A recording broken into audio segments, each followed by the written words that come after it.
მოგესალმებით ძვირფასო ტელემაყურებლებო ჩვენ ვართ სტუდიაში გზა გასაყართან გადაცემათა ციკლს ვაგრძელებთ ბიბლიური გზაჯვარედინები თეოლოგი გიორგი გვასალია ყავს სტუმრად მოგესალმები გიორგი მადლობა ამ ციკლის საწყობისთვის მაყურებელს შევახსენებთ რომ ჩვენ თხრობას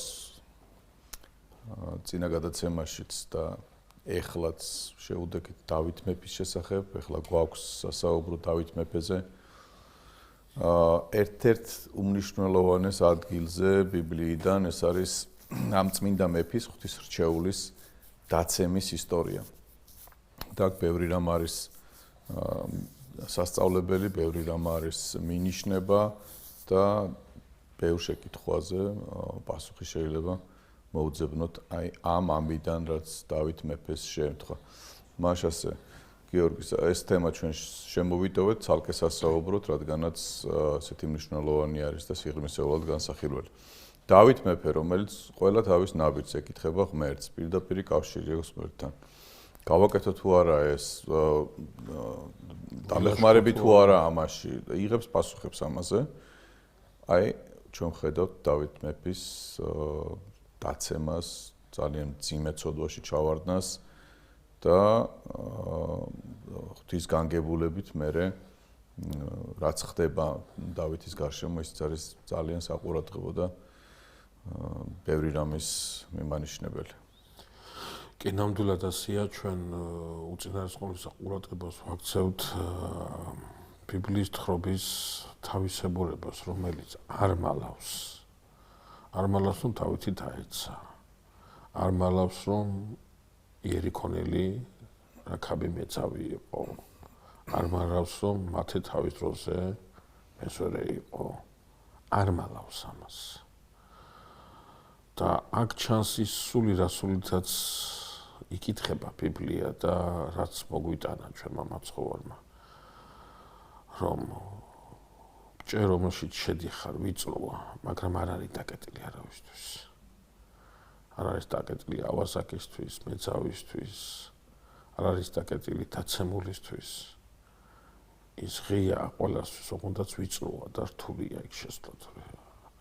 ასე ვთქვათ, ჩვენ ეს კარგად უნდა ვიცოდეთ, რომ როდესაც განვიკითხავთ ადამიანს და განვიკითხავთ რაღაცა ცოდვის გამო, ჩვენ უნდა ვიცოდეთ, რომ ამ ცოდვის უკან დგას ღვთის ხატება, რომელიც დაეცა, რომელიც დაცემულ მდგომარეობაში და ამ დაცემის წყარო ავტორი არის ბოროტი ძალა, რომელიც ჩასაფრებულია ნებისმიერ ადამიანურ ბედნიერებასთან, სულიერ ბედნიერებასთან.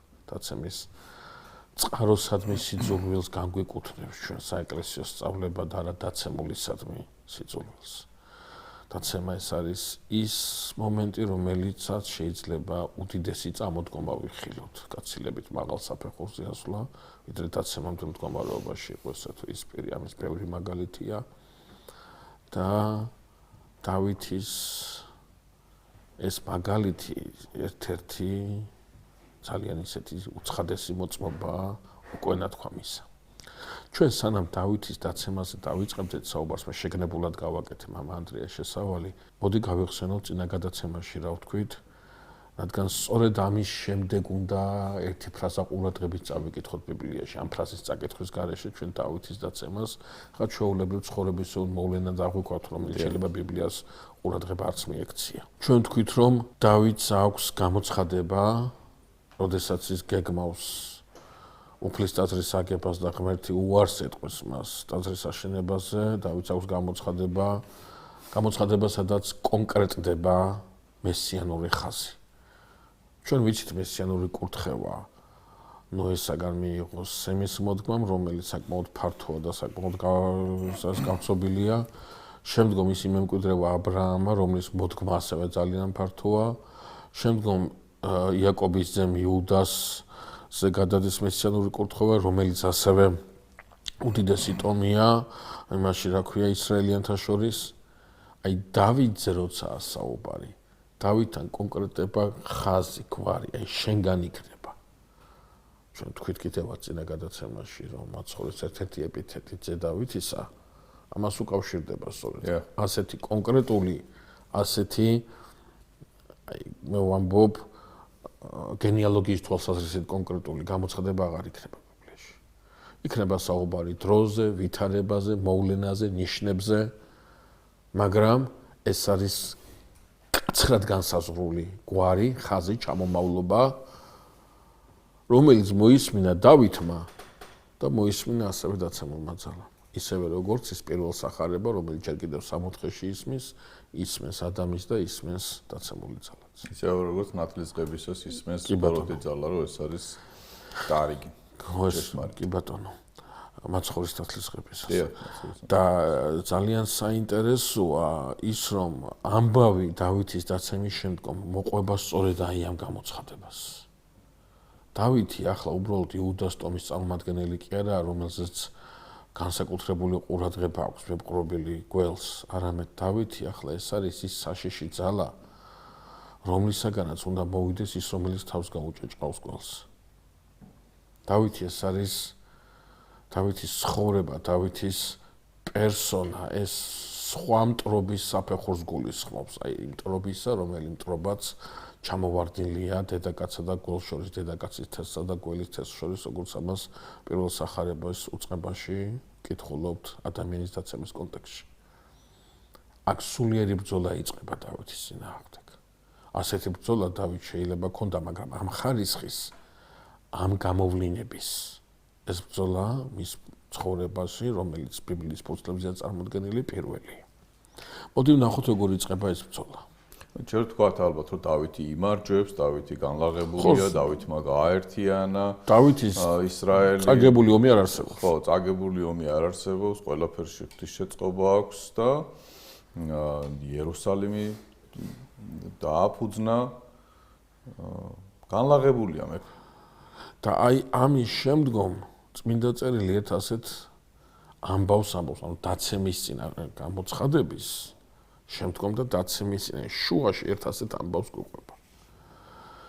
რომ ის მეფეთა გამოსვლის დრო არის, ანუ საკმაოდ დიდი სამხედრო და პოლიტიკური მოვლენები მიდის ისრაელის გარშემო და ამ დროს ჩვენ მიჩვეული ვართ, რომ დავითი არის ამ ბრძოლის ველზე ან ლოცლოს სოფლის წინაშე. არა. ახლა დავითთან დაკავშირებით ნათქვამია, რომ ის თავისი სასახლის ბანზე სეირნობს. მიმოვიდოდას. ეს მოსეირნე დავითი. ეს რაღაც მე ცოტა გვიან ჩანს, რომ იოაბი იბრძვის. ამას ეძახის, რომ მოდი იოაბი იმას სახელი დაერქვას გამარჯვება. ჯარი იმაში ყავს ისრაელის ჯარი გასულია საბრძოლველად და დავითი დასეირნობს. ეს პირველად ხდება მის ცხოვრებაში. ასეთი რამე დავითი არასდროს არ უქნია. ასე დავითი არასდროს არ უსეირნია. უხეტიალია მთელი მისი ჩვენი ცხოვრება, რომელიც აქამდე ვიცით, ან ცხვარში ხეტიალობს, ან საულისაგან დევნილი ხეტიალობს, ან ჯართან ერთად ხეტიალობს, ან კიდობანთან ერთად ხეტიალობს. დავითი იმ დროს, როდესაც უფლის ჯარი, საღვთო ლაშქრობა ომშია და ის სასახლის ბანზე დასეირნობდეს, ასეთი რამე პირველად ხდება. ამას აქცევს ყურადღებას სწორედ საეკლესიო ეგზეგეტიკა და ყურადღებას აქცევენ იმას, რომ ეს არის აი თქვენ თქვით ცოტა ხანი განლაღებული დავითი. ეს არის რაღაცით კმაყოფილი დავითი. ეს არის ყველაფერი მიეცა, მეტი რა უნდა მიეცას. ხო, ეს არის რაღაცნაირად დავითი, რომელიც აი ის ზღვარზე დგას, იცით რომ გავაკეთე, ხო ძალიან ბევრი რამე გავაკეთე და როგორც მეფეს შემიძლია თავისვენო, შემიძლია რაღაცეებში მონაწილეობა არ მივიღო. და აი აქ ეგაც საგასაყარი თავისთავად ცხადია. აი რა უნდა გააკეთოს დავითმა ახლა? თქვა, როდესაც ჩვენ ეკლესიის ისტორიას ჩაუღრმავდებით, მაშინ როდესაც ქრისტიანობის დევნა შეწყდა, ჩამოყალიბდა ბერმონაზნობა, ანუ შეიქმნეს ისეთი გარემო, სადაც კიდევ სამოღვაწეო პირობები იყო, ხელოვნურად თუ უბრალოდ აირჩიეს ესეთი ცხოვრება, რომ იქ მათი ღვაწლი ყოფილიყო. არ განლაღებულიყვნენ, თქვათ, იმით, რომ სახელმწიფო მათ უქმნის პირობებს, ხო? ბერმონაზნობა სწორედ მაშინ ყალიბდება. აი დავითის შემთხვევაში რა უნდა ექნა დავითს იმისათვის, რომ არ მიცემოდა აი ამ გალაღებას, ხო. ყველაფერი მიეცა, რაც უნდა და ყველაფერი მიეცა. და ეხლა აი განსაცდელის წინაშე დგება და რა იქნებოდა სწორი, რა უნდა ექნა. ხო, საქმეც ეს არის, რომ ამდენ ძალიან კარგი კითხვას ასვათ, როდესაც ჩვენ რომ თავი დაეცვა აი ამ როდესაც ჩვენ საუბრობდით დავითზე, ჩვენ ესეთი რაღაცა ვთქვით. და სხვა შორის ღმერთმა შეახსენა, შენ ვინ ხარ სახლს რომ იშენებ, ხო? გამოგიყვანე ფარეხიდან, გამოგიყვანე მეცხვარეობიდან, ჩაგაბარეთ. მე ვარო გაშენებ, შენ და მე ვარო. მე გაქციე მეფეთ და შენ მიშენებ სახლს, სახლი რომ დომნოდა. მქონდა მე ბევრი საშუალება მეთხოვა ერისთვის. აქამდე გავაკეთებ. ჩვენ აი სწორედ მაგ კონტექსში, მანდრიო თქვით, რომ დავითი არის პიროვნება, რომელიც ჯულში კითხულობს არა იმას, რა არ შეიძლება. არამედ ჯულში კითხულობს იმას, რის იკეთება კიდევ რა შეიძლება გავაკეთო. აი ეს არა აქვს დავითს. დავითი აქ ამ კითხვას არ სვავს, სწორედ აი ახლა, როდესაც სოფლის მხედრობა არის ომში, ის არ უნდა ლოცულობდეს, არ უნდა მხედართმთავრობდეს და მითითებებს იძლეოდეს. ყოველ შემთხვევაში შეიძლება თვითონ ფიზიკურად არ იყოს, ახლა წასული ომის ველზე არ იყოს, მაგრამ საომარი მდგომარეობა მის სულს უნდა ეხებოდეს. სიფხიზლეს მისი სული არ უნდა კარგავდეს. როგორც მეფე, რომელიც ღმერთმა დაადგინა თავის მაყოფილი ხო რაღაცნაირად. ცნობა ყოველთვის არის აი ესეთი საფრთხის შემცველი. თითქოს და დავითს აქვს რაღაც გარანტია, რომ ისრაელი ამ ომში გაიმარჯვებს. ქვეყანა წარმატებული იქნება, რატო? იმიტომ რომ ღმერთი ესრაელში. ღმერთი უმართავს მასყალს, მაგრამ აი აქ სწორედ ხდება ყველაზე მნიშვნელოვანი რამის აღმოჩენა, რომ ამას ყველაფერი ღმერთი გააკეთებს იმ შემთხვევაში, თუ შენ არ გაწყვეტილი ის ურთიერთობა, რომელი ურთიერთობის შედეგადაც ისრაელი აქამდე მოვიდა, რასაც აკეთებდა დავითი. მაგრამ შენ ავტომატურ რეჟიმში ღმერთს გადააბარო, შეეწიოს ის ისრაელს, შენ ამ შეწევნაში ადამიანური ელემენტი არ ჩართო, ასე ღმერთი არავითარ შემთხვევაში მსგავს არაფერს არ გააკეთებს, უბრალოდ შენ აღარა ხარ მასთან და იმიტომ ამით. როდესაც დავითთან დაკავშირებით დავთქვამია, რომ ის სეირნობდა ბალზე. აი წმინდა წერილში ძალიან კარგად აჩვენოს, მთელი ისრაელი აქით არის და დავითი აქით არის. თითქოს და დავითმა მიაღწია იმ ზღვარამდე, რომლის მიღმაც უკვე მისი მეფობა იწყება. კი, ის კურთხეული მეფე, ცხებული მეფე ამ წუთებშიც არის. მაგრამ აი ის რაც ჩვენ თქვით, რომ ისრაელში მეფე არ უნდა მეფობდეს, უფალს უნდა ამეფებდეს. აი დავითი თითქოს და ამ ზღვართან არის მისული, ახლა მას მეფობის დაწყება გააკლია ამ სიტყვის პირდაპირ მნიშვნელობით, რასაც მოგვიანებით გააკეთებს სოლომონი. ამავდროულად არის მეორე ძალიან მნიშვნელოვანი რაღაც, აი ამ განლაღებისას, აი ამ უყურადღებობისას. აი აქ არის ჩასაფრებული დაცემული ძალა სწორედ. ის რაღაცას გთავაზობს, რაღაცაში აგიყოლიებს, შემდგომ შემოგთავაზებს ვნებას, რომელსაც ბოლომდე ემორჩილები. ისი ბრალია ეს. ნახეთ მიაქციეთ ყურადღება. ჩვენ ასკეტურ ლიტერატურაში, რომელიც ძირითადად მიქცეულია სულიწმინდის მადლის მოხვეჭის აი ამ გზებზე საუბარში, ღმერთთან ერთობაში შესვლის სწავლება, რა ცხოვრების, რა ასკეზაა, გასავლელისა ამისოთ, ძალიან ღრმა და ძალიან დიდი ლიტერატურაა ეს. აქცენტი ძირითადად კეთდება გულის განწმენდის, გულის სისუფთავის მოტივზე. მაცხოვარი შეგახსენებთ, გვეუბნება ნეტარიყვენ წმინდანი რითი, გონებით არა, გულით წმინდით, გულის გაწმენდის ხელოვნება, გულის გაწმენდის პრაქტიკა ეს არის ის უმნიშვნელოვანესი რამ, რომელიც ნებისმიერი ეს არ არის მარტო ბერის და ასკეტის საქმე, ეს ნებისმიერი ქრისტიანის პირდაპირი მოვალეობა, სხვანაირად მას შეხვედრა ვერ ექნება ღმერთთან და ჩვენ ვიცით, რომ ღმერთთან ხდება შეხვედრა ენერგიებში, ხო, სულიწმინდის მადლით. ეს მადლი, ეს ენერგიების აკუმულირების სივრცე არის გულის სისუფთავი. აქეთკენ მიდის ასე. ნახეთ რა არის სათქმელი. პირველ რიგში, აი ეს რეზიუმირება რო გავაკეთოთ, ზოგადი რეზიუმირება რო მოვახდინოთ, აი ამინის რა ქვია, სწავლებისა, პირველ რიგში ადამიანის გულს ემართება ასეთი რამე ვთქვათ, გულის უმეცრება. ადამიანს ემართება გულის უმეცრება. აი აღმოჩნდა, რომ გული ეს არ არის მარტო ორგანო, რომელიც სისხლს ტუმბავს. ეს არის სააზროვნო სივრცე. გონება აქვს გული აზროვნებს. ძალიან მნიშვნელოვანი მომენტია.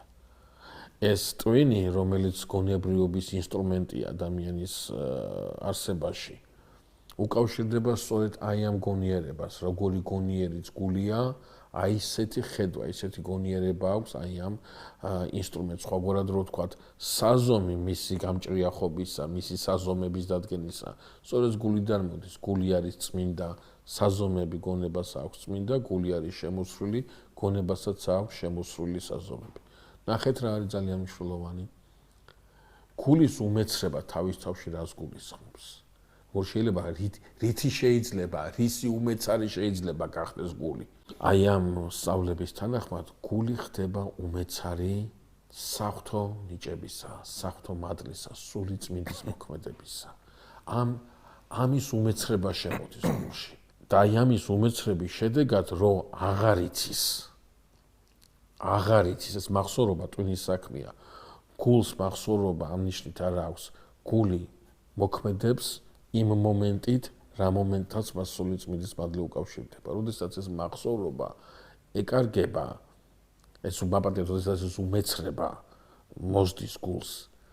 მეორე რაც არის, გული ხდება გულმავიწყი. ავიწყდება ის სიხარული, რა სიხარულიც გულს ჰქონდა მაშინ, როდესაც მასში ღმერთი მყოფობდა. გულმავიწყობის შემდგომ იწყება გულქვაობა და გულქვაობის შემდგომ გული მზად არის ვნებების საბუდარი გახდეს და აი ამის შემდგომ ხდება სწორედ აღძრვა მთელი აზროვნებისა, იმისა, რომ ვნებებში იყოს ჩაბუდებული. შემდგომ გონებაში მიდის პროცესი, ცოდვის შემოთავაზება, მერე ამ ცოდვასთან გაშინაურება, მერე ამ ცოდვის მიღება, ამ ცოდვის შეთქმობა და იწყება. ანუ მთელი პროცესია. კი, ეს ნაბიჯ ცოდვაში როგორ შედის დაცემის მთელი პროცესია, რომელიც შესაძლებელია ჩვენ რაღაცა მომენტში სინანულის არარსებობის შემთხვევაში შეიძლება შეპყრობილი გახდეს ადამიანი. ხო, აი საქმეც ესაა, ჩვენ სინანულამდე უნდა მივიდეთ, მაგრამ მთელი ეს პროცესია, რომელსაც შეიძლება ერთი შეხედვით ჩვენ ასე ადამიანში ვერ ხედავდეთ, მაგრამ ადამიანის დაცემას რო ხედავთ, მისი ისტორია უკავშირდება სწორედ ამ ეტაპების გავლას, ის ეგრევე კი არ ეცემა.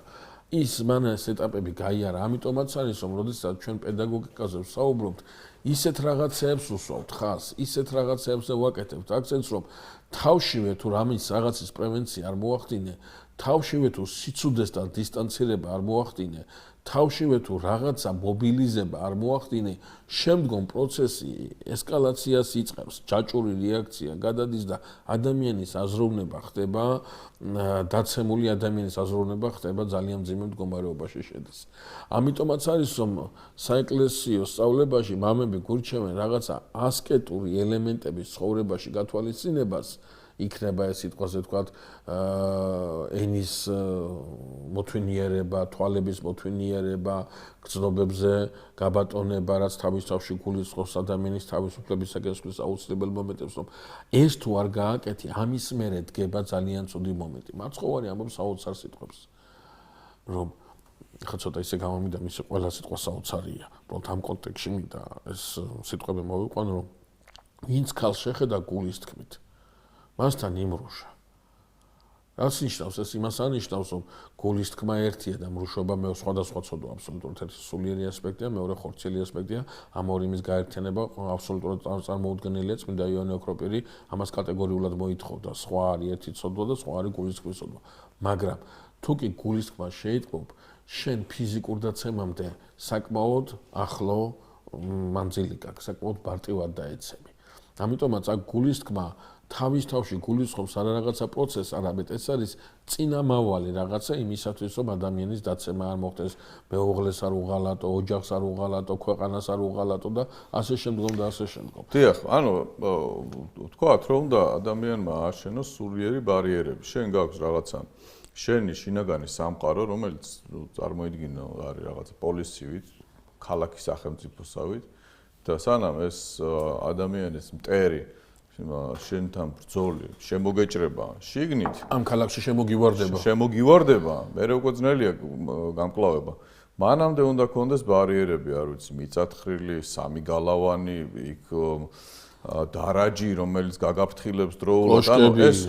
ეს სული შენი უნდა იყოს ბევრი ბარიერით დაცული. შორიდანვე უნდა შენიშნო, რომ რაღაცა განზრახვით შემოვიდა უკვე მტერი, უკვე განიშნა, რომ აქვეა ახლოს სადღაცას, როგორც კი განზრახვა მოვიდა ადამიანს თავში. ამაზე ვსაუბრობთ ახლა, ჩვენ რომ როცა უკვე ვნება აღიძრო ადამიანში, ანუ ეს ბარიერები გადალახული აქვს უკვე მტერს შიგნით არის ქალაქში შემოსული შემთხვევით და იქ გირევს უკვე.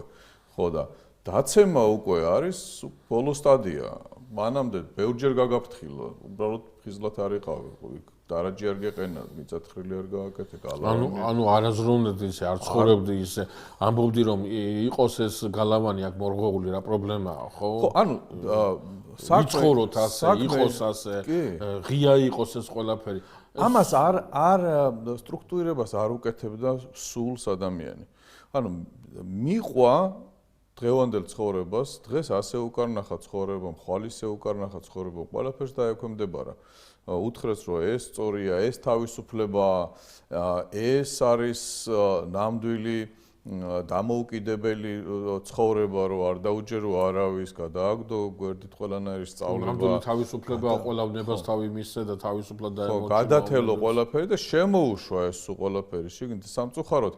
ეხლა პატარა იმას გავაკეთებ ჩანარს დღევანდელობასთან დაკავშირებით. ახალგაზრდები მოდიან, რომლებსაც იმდენი შეცდომა აქვს დაშვებული უკვე იმის გამო რომ ეგონათ რომ თავისუფლება მოიპოვეს, რომ აღარ იყოს საჭირო რაღაცა საკუთარი სულის მოვლა, ამ სულის მოვლისთვის მასწავლებლის ძებნა, ან თუნდაც წიგნის კითხვა, ხო? ანუ ეს ქალაქი მათ არ წარმოუდგენიათ, რომ სული არის დასაცავი რაღაცა ბარიერებისაგან. როგორც არის, ისე არის რა. მოგვეცა ცხოვრება, ლხენა, აგერ გასართობი, აქეთ გეუბნებიან, რომ ეს მშობელი გზღუდავს, ან ეკლესია გზღუდავს თავისი სწავლებებით, სულ შეზღუდვები, სულ აკრძალვები და მოდი რა, მაცადე, მივცემ ჩემ თავს თავისუფლებას, მაგრამ მე როდესაც ეს ადამიანები დგებიან რეალური საკითხის გადაწყვეტის წინაშე. თქვათ, ან ოჯახი აქვს შესაქმნელი, რომელიც ძალიან სერიოზული სულიერი სიმტკიცის ხარჯზე უნდა გაკეთდეს და ერთგულება უნდა ადამიანმა შეძლოს მიუხედავად იმისა, რომ ოჯახში ბევრი პრობლემა იქნებოდა. როდესაც დგება მომენტი, რომ თქვათ მშობლის პატივისცემა გამოიჩინო, როდესაც დგება მომენტი, რომ სწორად გაარჩიო რა არის ქვეყნის სიყვარული, რა არის პირიქით თქვათ ჩამოშლა სულ ყველა ერთგულება. ეს ფასეულობათა სისტემა არ არის შეკრული. ეს არის რაღაცა გაბნეული სხვადასხვა მოდელებისაგან შედგენილი. და ადამიანს არ უფიქრია არასოდეს რომ მის სულს სჭირდება დაცვა.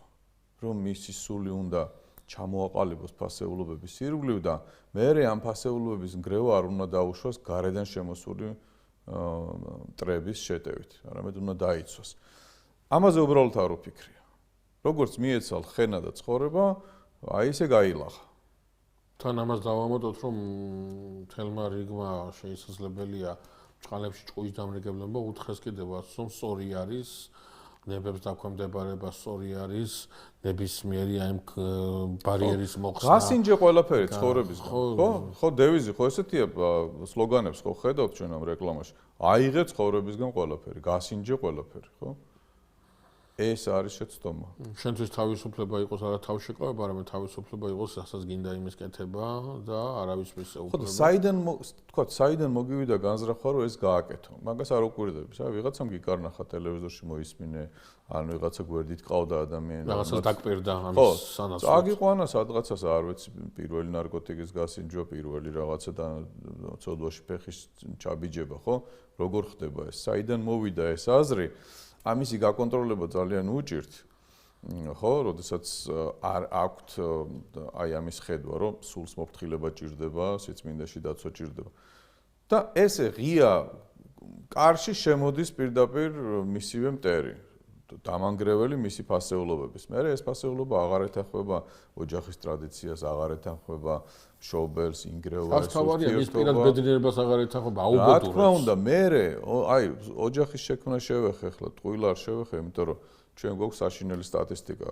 80-იანი წლების ბოლოს იყო ერთი განქორწინება 30 ოჯახზე და ეხლა არის 18. 10-დან 6 ოჯახი დაინგრა. 10 ქორწინებიდან 6 განქორწინება იყო. საშინელი სტატისტიკა გვაქვს. რატო? იმიტომ რომ ადამიანს არ აქვს სტრუქტურირებული ეს. არ აქვს დაცული ეს თავისი ბედნიერების შემქმნელი ფასეულობები. რაც აქცევს მას ძლიერად, რაც აქცევს მას მტკიცედ იმისათვის, რომ გადალახოს მე რაღაცა დაბრკოლებები. პირველივე დაბრკოლებაზე ინგრევა. ანუ არც გალავანი აქვს, არც დარაჯი უყენიაზე და არაფერი საერთოდ გაშლილ მინდორზე რო ააშენო ქალაქი, ან ქვიშაზე რო ააშენო სახლი, როგორც მაცხოვარი ამბობს. აი დაახლოებით ეგეთი ცხოვრება არის, რომელიც ძალიან იოლად არის ხელმისაწვდომი მტრისთვის, ადამიანის მტრისთვის. და მე არის უბედურება ამ ადამიანის. ეს ტრაგედია კიდევ უფრო გრძელდება და კიდევ უფრო მძიმდება, როდესაც ამ თავის შინაგან მოოხრებული ქალაქის ხედვა მას კითხვებს არ უჩენს.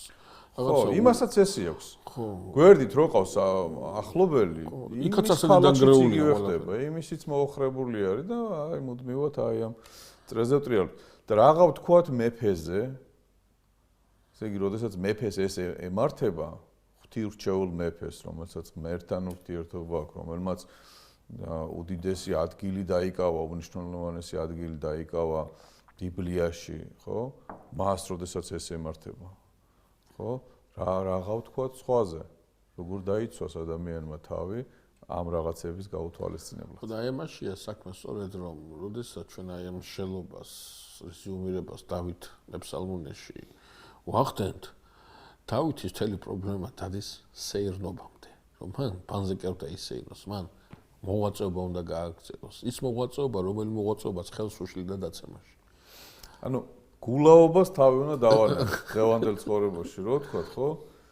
აი ამ ძალიან კარგი ფრაზა მოსეირნე დავითი, სხვა შორის ძალიან მომწონს ესე აქცენტს აკეთებ ხოლმე რაღაც კულმინაციურ სიტყვებზე.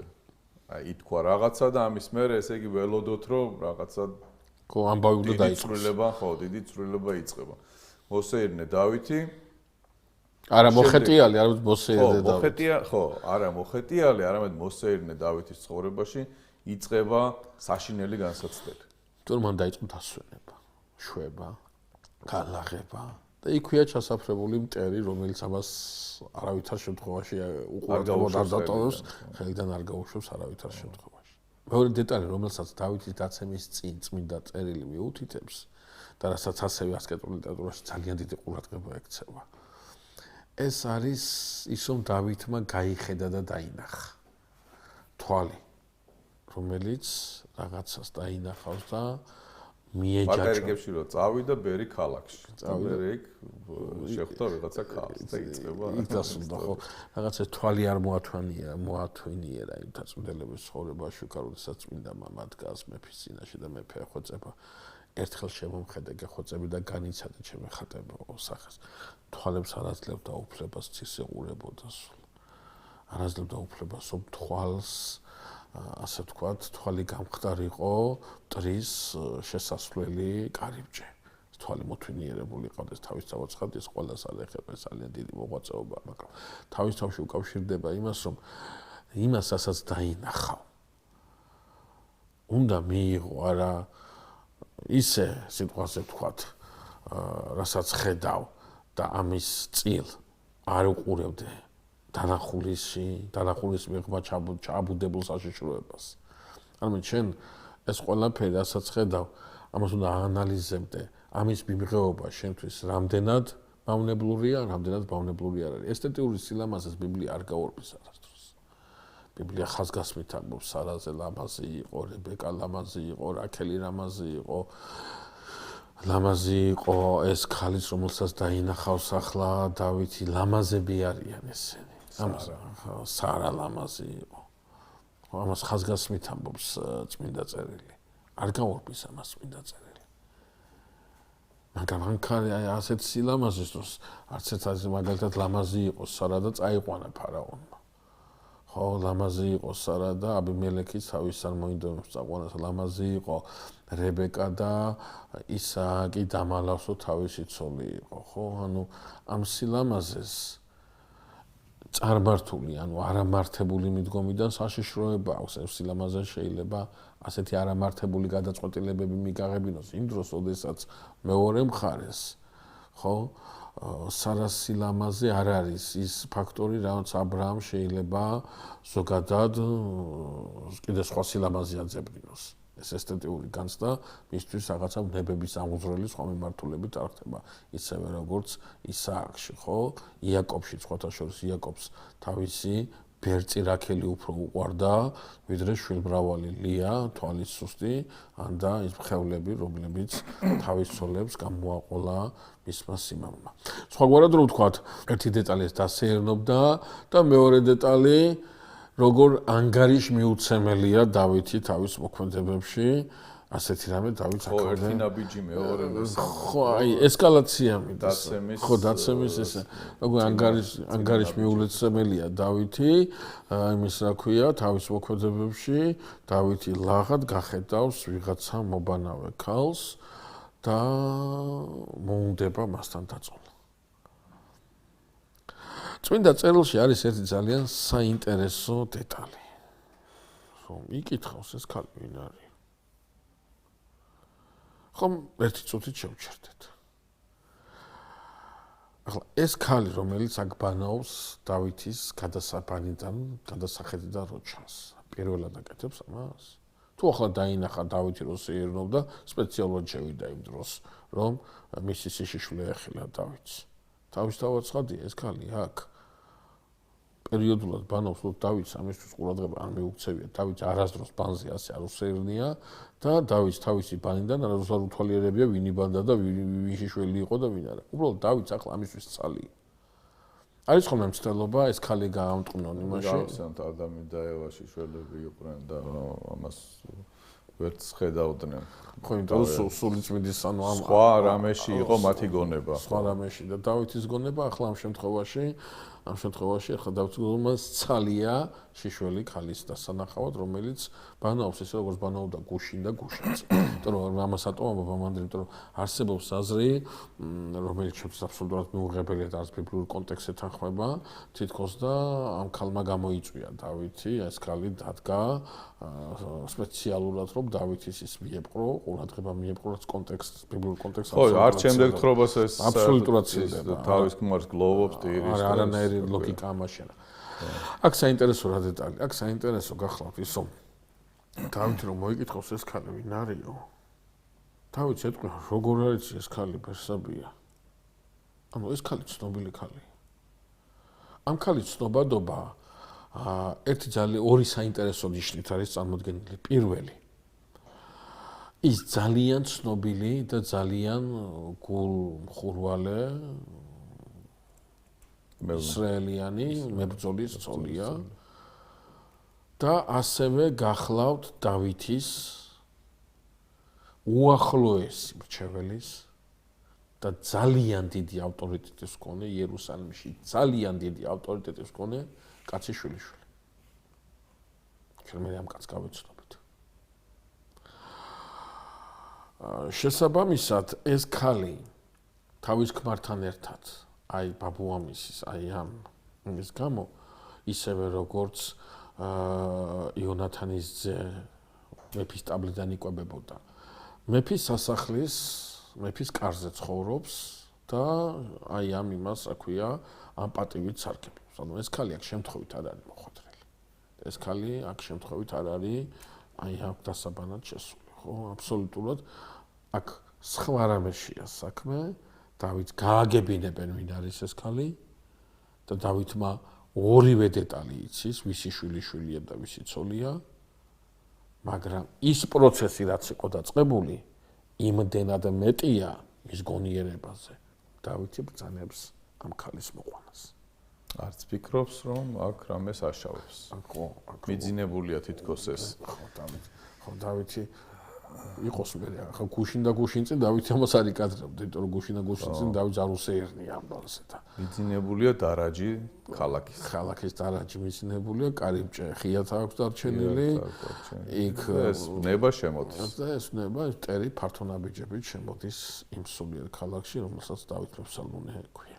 გიორგი, ესე იგი ჩვენ მე მგონი რომ დღევანდელ გადაცემაში ვერ ამოვწურავთ ამ თემას. ხო, შესავალი უფრო გამოგვივიდა. ხო, შესავალი უფრო გამოგვივიდა, როგორ მივიდა დავით მეფე ამ დაცემამდე, ნაბიჯ, ისევე როგორც ქრისტიანული სწავლება გვასწავლის მიუყვებით და პირდაპირ არის ანთოლოგია დაცემისა, რაც ხდება დავითთან დაკავშირებით და რაც მარადიულია ჩვენ დღესაც თუ კი რაიმე დაცემას ვადევნებთ თვალს, ან ჩვენს თავში, ან სხვა ადამიანის ცოდვაში, ჩავარდნაში, სწორედ ასე მიდის, რომ განლაღებული, უყურადღებო ადამიანი უშვებს ხდება დაშვებული, ხო, უშვებს იმას, რომ ნება შემოდის მასში, ამას არ აღკვეთს თავის დროზე და მე უკვე ნება, რომელიც უკვე იპყრობს ადამიანის გონებას, გულს და სხეულს, მე უკვე მართავს კიდევაც ცოდვისაკენ ადამიანის ცხოვრებას. ჩვენ შემდეგ გადაცემაში გავაგრძელოთ ამაზე საუბარი და ამოვწუროთ ეს თემა დღეს დღევანდელი გადაცემის ფორმატში მხოლოდ ეს მოვასწარეთ ასე რომ დავემშვიდობები ამით მაყურებას დაგემშვიდობები თქვენ დიდი მადლობა მობრძანებისათვის დიდი მადლობა ყურადღებისათვის და ჩვენი გადაცემების თვალყურის დევნებისთვის დაგემშვიდობებით მომავალ შეხვედრამდე კარგად ბრძანდებოდეთ.